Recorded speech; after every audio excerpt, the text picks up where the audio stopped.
تمام دیکھنے اور سننے والوں کو السلام علیکم۔ امید کرتا ہوں کہ آپ سب خیریت سے ہوں گے۔ آج کی اس ویڈیو میں ہم حضرت عائشہ رضی اللہ تعالی عنہا کا وہ قصہ بیان کریں گے جب تہمت لگانے والوں نے ان پر تہمت لگائی، لیکن اللہ تعالیٰ نے خود انہیں اس سے بری قرار دیا۔ حضرت عائشہ رضی اللہ تعالی عنہا نے فرمایا، رسول اللہ صلی اللہ علیہ وآلہ وسلم جب سفر میں جانے کا ارادہ کرتے تو اپنی بیویوں کے درمیان کرہ ڈالتے، جس کا پانسا نکلتا سفر میں وہی آپ کے ساتھ جاتی۔ چنانچہ ایک غزوہ کے موقع پر جس میں آپ بھی شرکت کر رہے تھے، آپ صلی اللہ علیہ وآلہ وسلم نے کرہ ڈلوایا اور میرا نام نکلا۔ اب میں آپ کے ساتھ تھی۔ یہ واقعہ پردے کی آیت کے نازل ہونے کے بعد کا ہے۔ خیر، میں ایک ہودج میں سوار رہتی، اسی میں بیٹھے بیٹھے مجھ کو اتارا جاتا تھا۔ اس طرح ہم چلتے رہے۔ پھر جب رسول اللہ صلی اللہ علیہ وآلہ وسلم جہاز سے فارغ ہو کر واپس ہوئے اور ہم مدینہ کے قریب پہنچ گئے تو ایک رات آپ نے کوچ کا اعلان کروایا۔ میں یہ حکم سنتے ہی اٹھی اور لشکر سے آگے بڑھ گئی۔ جب حاجت سے فارغ ہوئی تو کجاوے کے پاس آ گئی۔ وہاں پہنچ کر جو میں نے اپنا سینہ ٹٹولا تو میرا ظفار کے کالے نگینوں کا ہار موجود نہیں تھا۔ اس لیے میں وہاں دوبارہ پہنچی جہاں قضائے حاجت کے لیے گئی تھی، اور میں نے ہار کو تلاش کیا۔ اس تلاش میں دیر ہو گئی۔ اس عرصے میں وہ اصحاب جو مجھے سوار کراتے تھے آئے اور میرا ہودج اٹھا کر میرے اونٹ پر رکھ دیا۔ وہ یہی سمجھے کہ میں اس میں بیٹھی ہوں۔ ان دنوں عورتیں ہلکی پھلکی ہوتی تھیں، بھاری بھرکم نہیں۔ گوشت ان میں زیادہ نہیں رہتا تھا کیونکہ بہت معمولی غذا کھاتی تھیں۔ اس لیے ان لوگوں نے جب ہودج کو اٹھایا تو انہیں اس کے بوجھ میں کوئی فرق معلوم نہیں ہوا۔ میں یوں بھی نو عمر لڑکی تھی۔ چنانچہ اصحاب نے اونٹ کو ہانک دیا اور خود بھی اس کے ساتھ چلنے لگے۔ جب لشکر روانہ ہو چکا تو مجھے اپنا ہار ملا اور میں پڑاؤ کی جگہ آئی، لیکن وہاں کوئی آدمی موجود نہ تھا۔ اس لیے میں اس جگہ گئی جہاں پہلے میرا قیام تھا۔ میرا خیال تھا کہ جب وہ لوگ مجھے نہیں پائیں گے تو یہیں لوٹ کر آئیں گے۔ اپنی جگہ پہنچ کر میں یوں ہی بیٹھی ہوئی تھی کہ میری آنکھ لگ گئی اور میں سو گئی۔ صفوان بن معطل سلمہ سم زکوانی رضی اللہ تعالیٰ عنہ لشکر کے پیچھے تھے، جو لشکریوں کی گری پڑی چیزوں کو اٹھا کر انہیں مالک تک پہنچانے کی خدمت کے لیے مقرر تھے۔ وہ میری طرف سے گزرے تو ایک سوئے ہوئے انسان کے سائے پر نظر پڑی، اس لیے وہ قریب پہنچے۔ پردے کے حکم سے پہلے وہ مجھے دیکھ چکے تھے۔ ان کے انا للہ پڑھنے سے میں بیدار ہو گئی۔ آخر انہوں نے اپنا اونٹ بٹھایا اور اس کے اگلے پاؤں کو موڑ دیا تاکہ بنا کسی مدد کے میں خود سوار ہو سکوں۔ چنانچہ میں سوار ہو گئی۔ اب وہ اونٹ پر مجھے بٹھائے ہوئے خود اس کے آگے آگے چلنے لگے۔ اسی طرح ہم جب لشکر کے قریب پہنچے تو لوگ بھری دوپہر میں آرام کے لیے پڑاؤ ڈال چکے تھے۔ اتنی ہی بات تھی جس کی بنیاد پر جسے ہلاک ہونا تھا وہ ہلاک ہوا، اور تہمت کے معاملے میں پیش عبداللہ بن ابی ابن سلول منافق تھا۔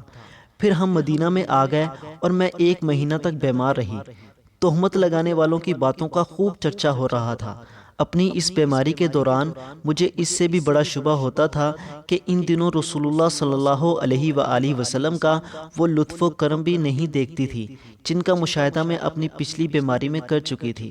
بس آپ گھر میں جب آتے تو سلام کرتے اور صرف اتنا دریافت فرما لیتے، مزاج کیسا ہے؟ جو باتیں تہمت لگانے والے پھیلا رہے تھے ان میں سے کوئی بات مجھے معلوم نہیں تھی۔ جب میری صحت کچھ ٹھیک ہوئی تو ایک رات میں مستہ کے ساتھ مناسیہ کی طرف گئی۔ یہ ہماری قضائے حاجت کی جگہ تھی۔ ہم یہاں صرف رات ہی میں آتے تھے۔ یہ اس زمانہ کی بات ہے جب ابھی ہمارے گھروں کے قریب بیت الخلاء نہیں بنے تھے۔ میدان میں جانے کے سلسلے میں قضائے حاجت کے لیے ہمارا طرز عمل قدیم عرب کی طرح تھا۔ میں اور مستہ بنت ابی رحم چل رہے تھے کہ وہ اپنی چادر میں الجھ کر گر پڑی اور ان کی زبان سے نکل گیا، مستہ برباد ہو۔ میں نے کہا، بری بات آپ نے اپنی زبان سے نکالی۔ ایسے شخص کو برا کہہ رہی ہیں آپ جو بدر کی لڑائی میں شریک تھا؟ وہ کہنے لگی، جو کچھ ان سب نے کہا ہے وہ آپ نے نہیں سنا۔ پھر انہوں نے تہمت لگانے والوں کی ساری باتیں سنائیں اور ان باتوں کو سن کر میری بیماری اور بڑھ گئی۔ میں جب اپنے گھر واپس ہوئی تو رسول اللہ صلی اللہ علیہ وآلہ وسلم اندر تشریف لائے اور دریافت فرمایا، مزاج کیسا ہے؟ میں نے عرض کیا کہ آپ مجھے والدین کے یہاں جانے کی اجازت دیجیے۔ اس وقت میرا ارادہ یہ تھا کہ ان سے اس خبر کی تحقیق کروں گی۔ آن حضرت صلی اللہ علیہ وآلہ وسلم نے مجھے جانے کی اجازت دے دی، اور میں جب گھر آئی تو میں نے اپنی والدہ ام رومان سے ان باتوں کے متعلق پوچھا جو لوگوں میں پھیلی ہوئی تھیں۔ انہوں نے فرمایا، بیٹی اس طرح کی باتوں کی پرواہ نہ کر، خدا کی قسم شاید ہی ایسا ہو کہ تجھ جیسی حسین و جمیل عورت کسی مرد کے گھر میں ہو اور اس کی سوکنے بھی ہوں، پھر بھی اس طرح کی باتیں نہ پھیلائی جایا کریں۔ میں نے کہا، سبحان اللہ، سوکنوں کا کیا ذکر، وہ تو دوسرے لوگ اس طرح کی باتیں کر رہے ہیں۔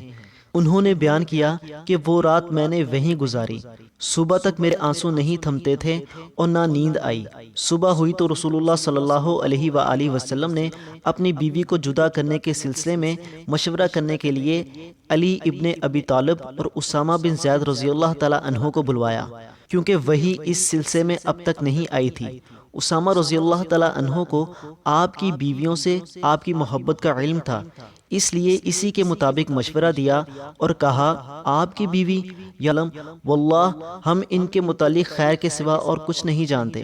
حضرت علی رضی اللہ تعالی عنہ نے کہا، یا رسول اللہ، اللہ تعالیٰ نے آپ پر کوئی تنگی نہیں کی ہے، عورتیں ان کے سوا بھی بہت ہیں، باندی سے بھی آپ دریافت فرما لیجئے، وہ سچی بات بیان کریں گی۔ چنانچہ رسول اللہ صلی اللہ علیہ وآلہ وسلم نے بریدہ رضی اللہ تعالی عنہ کو بلایا، جو عائشہ رضی اللہ تعالی عنہ کی خاص خادمہ تھی، اور دریافت فرمایا، بریدہ، کیا تم نے عائشہ میں کوئی ایسی چیز دیکھی ہے جس سے تمہیں شبہ ہوا ہو؟ بریدہ رضی اللہ تعالی عنہ نے عرض کیا، نہیں، اس ذات کی قسم جس نے آپ کو حق کے ساتھ معبوس فرمایا ہے، میں نے ان میں کوئی ایسی چیز نہیں دیکھی جس کا عیب میں ان پر لگا سکوں۔ اتنی بات ضرور ہے کہ وہ نو عمر لڑکی ہیں، آٹا گوندھ کر سو جاتی ہیں، پھر بکری آتی ہے اور کھا لیتی ہے۔ رسول اللہ صلی اللہ علیہ وآلہ وسلم نے اسی دن ممبر پر کھڑے ہو کر عبداللہ بن ابی ابن سلول کے بارے میں مدد چاہی۔ آپ نے فرمایا، ایک ایسے شخص کے بارے میں میری کون مدد کرے گا جس کی اذیت اور تکلیف دہی کا سلسلہ اب میری بیوی کے معاملے تک پہنچ چکا ہے۔ اللہ کی قسم اپنی بیوی کے بارے میں خیر کے سوا اور کوئی چیز مجھے معلوم نہیں۔ پھر نام بھی اس معاملے میں انہوں نے ایسے آدمی کا لیا ہے جس کے متعلق بھی میں خیر کے سوا اور کچھ نہیں جانتا۔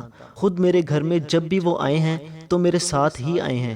یہ سن کر سعد بن معاذ رضی اللہ تعالی عنہ کھڑے ہوئے اور عرض کیا، یا رسول اللہ، واللہ میں آپ کی مدد کروں گا۔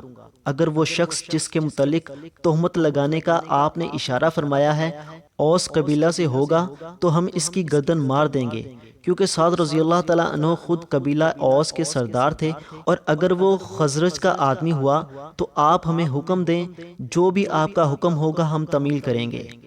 اس کے بعد سعد بن عبادہ رضی اللہ تعالیٰ عنہ کھڑے ہوئے، جو قبیلہ خزرج کے سردار تھے۔ حالانکہ اس سے پہلے اب تک بہت سالیہ تھے، لیکن اس وقت سعد بن معاذ رضی اللہ تعالیٰ عنہ کی بات پر حمید سے غصے ہو گئے تھے، اور سعد بن معاذ رضی اللہ تعالیٰ عنہ سے کہنے لگے، خدا کے دوام و بقا کی قسم تم جھوٹ بولتے ہو، نہ تم اسے قتل کر سکتے ہو اور نہ تمہارے اندر اس کی طاقت ہے۔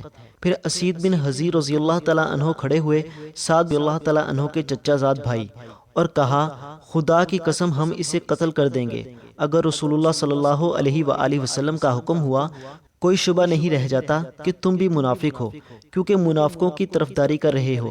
اس پر اوس و خزرج دونوں قبیلوں کے آدمی اٹھ کھڑے ہوئے اور آگے بڑھنے ہی والے تھے کہ رسول اللہ صلی اللہ علیہ وآلہ وسلم، جو ابھی تک ممبر پر تشریف رکھتے تھے، ممبر سے اترے اور لوگوں کو نرم کیا۔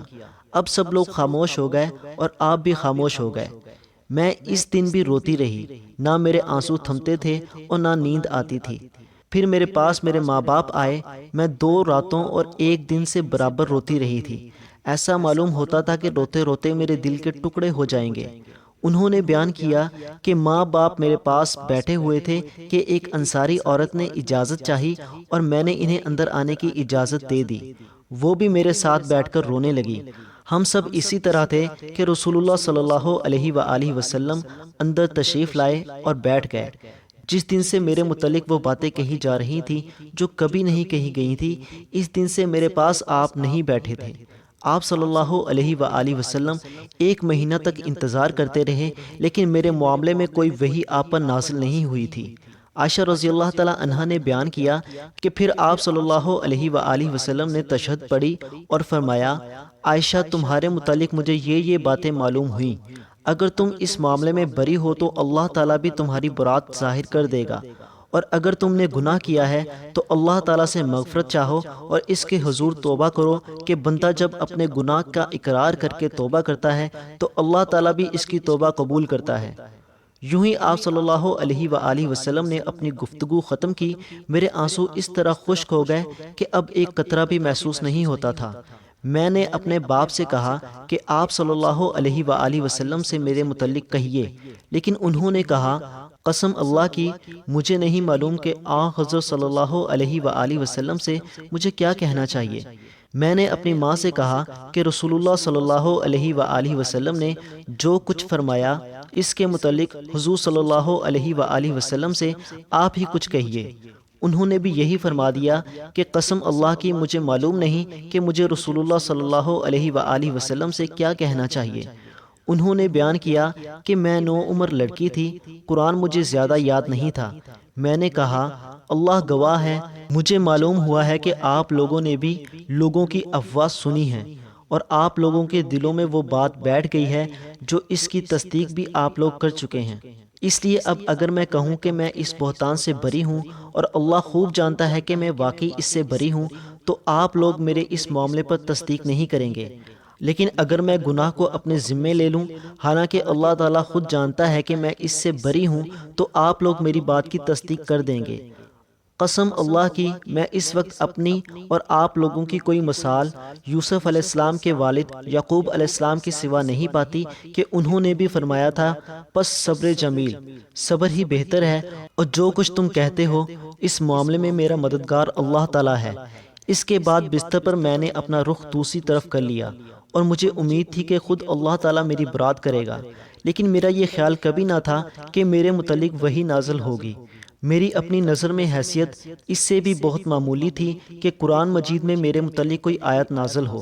ہاں مجھے اتنی امید ضرور تھی کہ آپ کوئی خواب دیکھیں گے جس میں اللہ تعالیٰ مجھے بری فرما دے گا۔ اللہ گواہ ہے کہ ابھی آپ اپنی جگہ سے اٹھے بھی نہ تھے اور نہ اس وقت گھر میں موجود کوئی باہر نکلا تھا کہ آپ پر وحی نازل ہونے لگی، اور شدت وحی سے آپ جس طرح پسینے پسینے ہو جایا کرتے تھے وہی کیفیت آپ کی اب بھی تھی۔ پسینے کے قطرے موتیوں کی طرح آپ کے جسم مبارک سے گرنے لگے۔ حالانکہ سردی کا موسم تھا، جب وحی کا سلسلہ ختم ہوا تو آپ صلی اللہ علیہ وآلہ وسلم ہنس رہے تھے، اور سب سے پہلا کلمہ جو آپ کی زبان سے نکلا وہ یہ تھا کہ اے عائشہ، اللہ کی حمد بیان کر، اس نے تمہیں بری قرار دے دیا ہے۔ میری والدہ نے کہا، بیٹی جا، رسول اللہ صلی اللہ علیہ وآلہ وسلم کے سامنے جا کر کھڑی ہو جا۔ میں نے کہا، نہیں، اللہ کی قسم میں آپ کے پاس جا کر کھڑی نہ ہوں گی، اور میں تو صرف اللہ کی حمد و ثنا کروں گی۔ اللہ تعالیٰ نے یہ آیت نازل فرمائی تھی، جن لوگوں نے تہمت تراشی کی ہے وہ تم ہی میں سے کچھ لوگ ہیں۔ جب اللہ تعالیٰ نے میری برات میں یہ آیت نازل فرمائی تو ابو بکر رضی اللہ تعالیٰ عنہ، جو مصطح بن اساسہ رضی اللہ تعالیٰ عنہ کے اخراجات قرابت کی وجہ سے خود ہی اٹھاتے تھے، کہا کہ قسم اللہ کی اب میں مصطح پر کوئی چیز خرچ نہیں کروں گا، کہ وہ بھی عائشہ پر تہمت لگانے میں شریک تھا۔ اس پر اللہ تعالیٰ نے یہ آیت نازل کی، تم میں سے صاحب فضل و صاحب مال لوگ قسم نہ کھائیں۔ ابو بکر رضی اللہ تعالیٰ عنہ نے کہا، خدا کی قسم بس میری یہی خواہش ہے کہ اللہ تعالیٰ میری مغفرت کر دے۔ چنانچہ مصطح رضی اللہ تعالیٰ عنہ کو جو آپ پہلے دیا کرتے تھے وہ پھر دینے لگے۔ رسول اللہ صلی اللہ علیہ وآلہ وسلم نے زینب بنت جحش رضی اللہ تعالیٰ عنہ سے بھی میرے متعلق پوچھا تھا۔ آپ صلی اللہ علیہ وآلہ وسلم نے دریافت فرمایا کہ زینب، تم نے عائشہ رضی اللہ تعالیٰ عنہ کے متعلق کیا جانتی ہو اور کیا دیکھا ہے؟ انہوں نے جواب دیا، میں اپنے کان اور اپنی آنکھ کی حفاظت کرتی ہوں کہ جو چیز میں نے دیکھی ہو یا نہ سنی ہو وہ آپ سے بیان کرنے لگوں۔ خدا گواہ ہے کہ میں نے ان میں خیر کے سوا اور کچھ نہیں دیکھا۔ عائشہ رضی اللہ تعالیٰ عنہا نے بیان کیا کہ یہی میری برابر کی تھیں، لیکن اللہ تعالیٰ نے انہیں تقوی کی وجہ سے بچا لیا۔ ویڈیو اچھی لگی ہے تو اسے لائک کر دیں، دوستوں کے ساتھ شیئر کر دیں۔ ملتے ہیں اگلی ویڈیو میں، تب تک کے لیے اللہ حافظ۔